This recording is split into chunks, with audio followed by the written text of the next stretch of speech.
Mga dapat gawin bago ang bagong taon 2026 para swertihin ang bahay mo. Bago pumasok ang bagong taon 2026, tanungin mo muna ang sarili mo. Handa na ba ang bahay mo tumanggap ng swerte, pera at magandang enerhiya? Sa Feng Shui, napakahalaga ng mga ginagawa bago mag-New Year dahil ito ang nagtatakda ng daloy ng buong taon. Kaya kung gusto mong maging swertihin ang bahay at pamilya mo sa 2026, panoorin at pakinggan mo ito hanggang dulo. Una, maglinis at mag-dispose ng lumang gamit. Bago matapos ang taon, mag-general cleaning. Itapon o ipamigay ang mga sirang gamit, basag na plato, lumang damit at mga bagay na hindi na nagagamit. Sa Feng Shui, ang kalat ay humaharang sa swerte.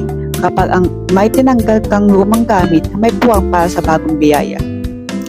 Pangalawa, ayusin ang pinto ng bahay. Siguradihing maayos ang main door, walang sira, walang tumutunog kapag binubuksan at malinis. Ang pintuan ng bibig ng swerte. Kung barado o sira ito, mahirapan pumasok ang mga gandang kapalaran sa 2026. Pangatlo, magwalis papasok, hindi palabas. Sa huling araw ng taon, magwalis muna sa labas papasok ng bahay. Ibig sabihin nito ay inaananyahan mo ang swerte, hindi mo ito itinataboy palabas. Pang-apat, itapon ang mga basag na salamin at orasan. Huwag salubungin ang 2026 na may basag na salamin o sirang orasan. Ang sirang orasan ay sumisimbolo ng natigil na progreso. Ayaw natin dalhin ang pagkaantala sa bagong taon. Panglima, maglagay ng mga sariwang prutas sa mesa. Bago mag-alas 12, maghanda ng bilog at sariwang prutas tulad ng mansanas, dalandan at ubas. Ang bilog ay sumisimbolo ng kasaganahan at tuloy-tuloy na pera sa buong 2026.